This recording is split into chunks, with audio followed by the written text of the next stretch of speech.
Okay, now here we have the whole lineup of things. We have the neck here. We have an extra carrying case just in case you want to have it in here instead of in your case, or put this in your case. So it's just a little extra protection in my opinion, and it's nice. It's nice. It has the extra compartments here just in case you want to be fancy with your things. It's not necessarily needed. You don't necessarily need to have it. This is one big compartment here, and two separate compartments here, just in case you have mouthpieces, just extra mouthpieces. You know, mouthpieces are that important. We'll get into that later actually. Yeah, that's nice from Protec. So Protec's a good brand. So if you have a good eye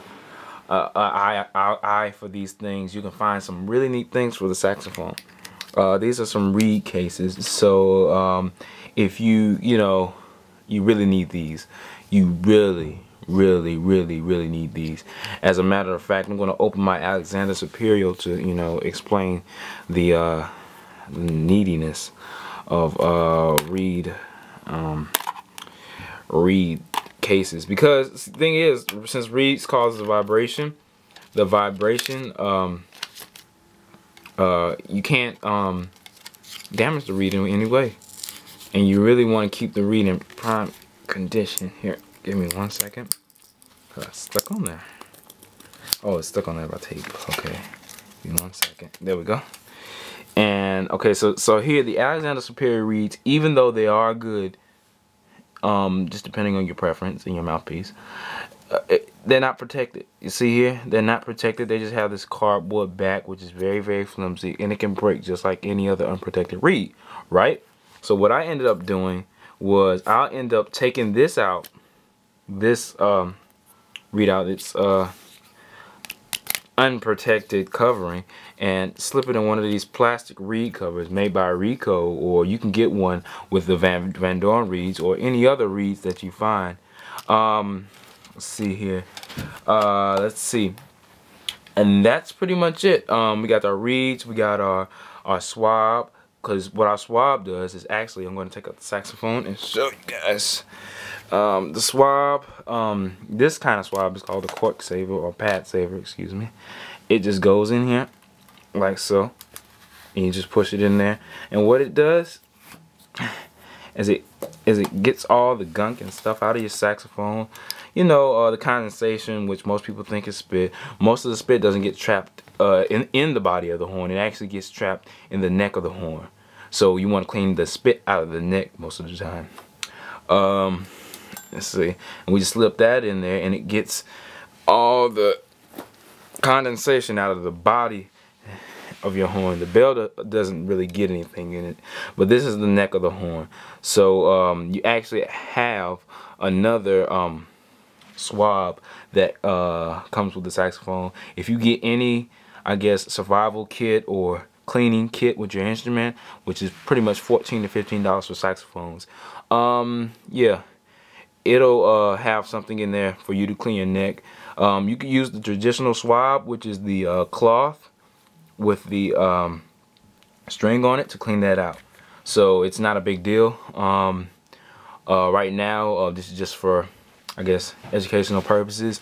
If you need to know, just make a comment in the box below, and I'll let you know how to do that. I'll make another video along with this, and I'll go into depth on all of this stuff, so don't worry about it. Now you might be wondering, well, you have all of this stuff, right? Well, does all this stuff need to go in the case? Actually, no. Reeds are very expensive, and depending on what kind of people you hang around, if it's a younger crowd, they might end up stealing it. That's the reality of the situation. You don't want to have anyone stealing your reeds and stuff like that. So you might not want to always have these reeds with you at all times. You might want to take two or three out, depending on what time of day it is or season it is, because the time of day and the season really does matter when it comes to reeds. My mentor always told me, the closer you get to the equator, the worse your reed gets, because the temperature, actually the humidity, really affects the reed in a gargantuan way, and it's very important that you keep it at a proper humidity level, because the humidity level changes drastically, your reed will warp, and that is the worst feeling to have, because a warped reed does not produce good vibrations for the instrument. The warped reed is one of my worst enemies, because you get up there to play your saxophone and nothing comes out because your reed is warped. It's already hard enough for beginners to play the saxophone to actually blow into the horn and get their breath spanned up, but now you have to fight against a reed that's already good, but it's now warped because you didn't keep it at the right humidity level. It really hurts, especially if you're just have to slip it on. That's where plastic reeds come into play. And next we'll just go over my mouthpiece. My mouthpiece is a Van Doren V16. It's an aftermarket mouthpiece, and it does play very well for me. It's a little damaged, and it gets very, very wide around the edges because well, I decided to put a little Listerine on one day, and I guess that's not too good for it if you keep it in there too long. The Listerine didn't help out too much, and it did wear away at the plastic, not plastic, but hard rubber, because that's what this mouthpiece is made out of, and it kind of just, wore away at the look of it. But I kind of like the old look. It actually worked out in my favor because I like the older mouthpieces because of how they were made, the ethic of how it was made, because back in the day they didn't have really a lot of technology to mass produce this stuff, so the quality was really good and handmade for a reasonable price, because that's the only way they could sell it. So who'd have thought? So yeah, here's the ligature, and I'll show that separately because I have a separate one over here, but here's the ligature, and this part right here where you can see it's the reed, and I'm actually going to get a close-up on this. And what you want to do is you really want to keep this in good condition. Right on this top part, this is actually black because this is a plastic reed. I was giving a demonstration in a classroom one day, and I didn't have the time to really warm up my reed, and because I actually thought one of my reeds was warped, and it's just a thing that we have to get used to sometimes, because it's not always easy to keep your reeds in good condition depending on how you keep them. But I'm going to circumvent that with another method that I've acquired from Dave Sanborn. So if anybody knows what I'm talking about, you'll know. Okay, but that's a plastic reed, so I'm going to put that, and this is a mouthpiece cover. You saw when I had it earlier, so we're just gonna put that over top. And since I have my ligature upside down like a jazz player, I can put it over top like here and slide it on here, and bam, that protects your mouthpiece, which is another vital thing. If you don't have a mouthpiece, you can't play the horn. So mouthpiece, reed, ligature.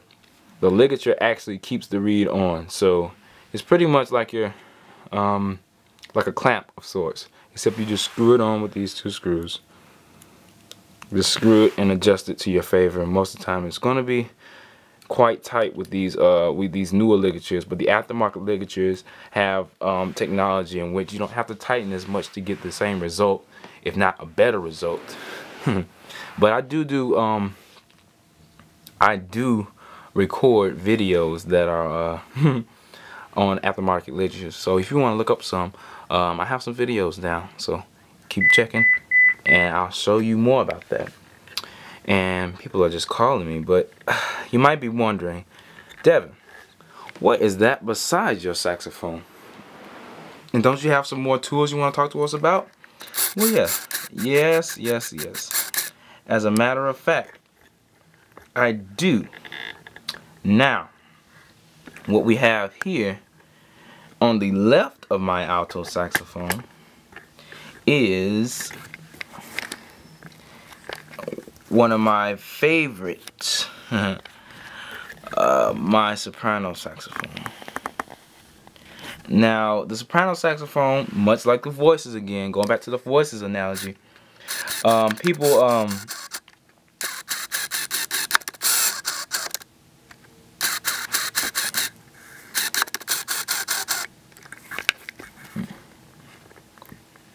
going back to the voices analogy,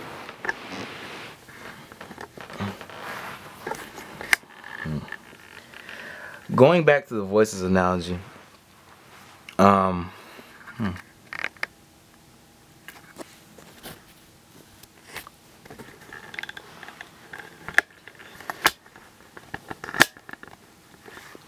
going back to the voices analogy.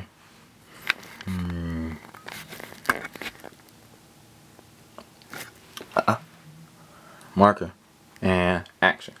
Going back to the voices analogy, you have the soprano, you have the alto, you have the baritone, maybe a bass or a tenor in there, but the soprano is more of the female of the section in most cases. Now back in the day, guys used to do weird things to their body to achieve that soprano type sound. No further information is necessary, but the soprano saxophone, it's a very, very cute saxophone. The buttons are a lot closer together, and we also have the benefit of having it curved. It's a curved instrument, so a lot of sopranos come out straight down, but in this case the saxophone is curved, which gives you the same feeling of an alto saxophone.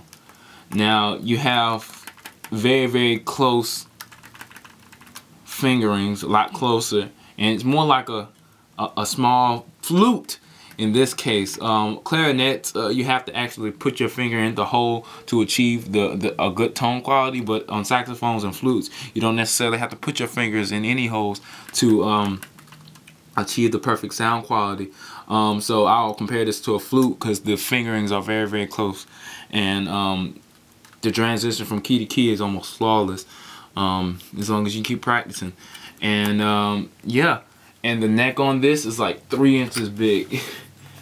So yeah, you guys. So a lot of people don't really do tutorials on soprano saxophones, but hey, you got one. Here's the mouthpiece. The mouthpiece it's very, very small in comparison to the alto mouthpiece here. And give me a second to zoom in, but and focus, but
now here's the mouthpiece of the soprano saxophone, which is very small.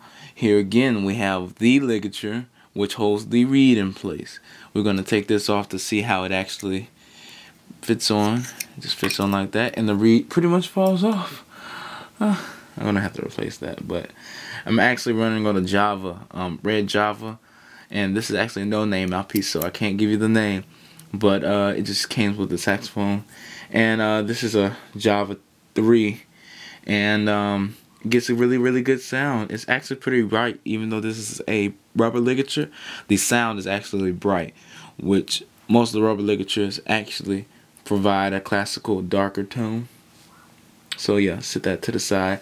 And yeah, like I always say, we need our mouthpiece caps, which mine bounced off somewhere, but we're going to talk to that later. Oh, there it is. Here it is. Stop running away. Okay. Alright, we got that, and we got all of that done. Okay, now that's the soprano saxophone. I'm glad you guys like it. If you don't, where have you been? What's wrong with you? Soprano saxophones are very, very cool. Okay, now we have here on center focus, we have the metronome. Now, a metronome does the job of keeping tempo or assisting you in tempo. It basically goes tick tock, tick tock, tick tock, tick tock to help you keep in time, because keeping in time in music is very, very hard. It takes a lot of practice to keep in time in music, yeah, especially if it's a weird time signature like 12/8 or 5/4 or something like that. So let's see here. Not only do you have the tuner here, but you have well, the metronome, but you have the tuner here. And this is a tuner I got around Christmas time, and it does a good job of tuning. La la la la. Well, it don't want to tune me right now. But yeah, when you tune, it'll jump up. Ah. Okay, there we go. And she'll jump up and she'll tell you what your tuning is. If it's flat, it's gonna go down here. If it's sharp, it's gonna go in the plus side. So that helps you keep your pitches straight. Here's a back for my tuner, and here's what a box of reeds looks like. This is the Van Doren a box. So Van Doren 2.5. Yeah, I got them just for Christmas, just to suffice me until I'm able to achieve a zone, and then I'll just move up to my 3.5. It just doesn't seem like it's going to cause me much problem. I've always played on warped reeds, so it's going to achieve the same type of resistance to achieve a better sound. Alright, you guys, so that's pretty much it. You can also purchase different things like cork grease. And cork grease is just grease that you might like put on your cork. Now I'm going to show you what your cork is. On the neck, here's the cork. This is your cork on the neck. So this is what you call the cork. This is what the mouthpiece slides over and seals air shut. Basically like that.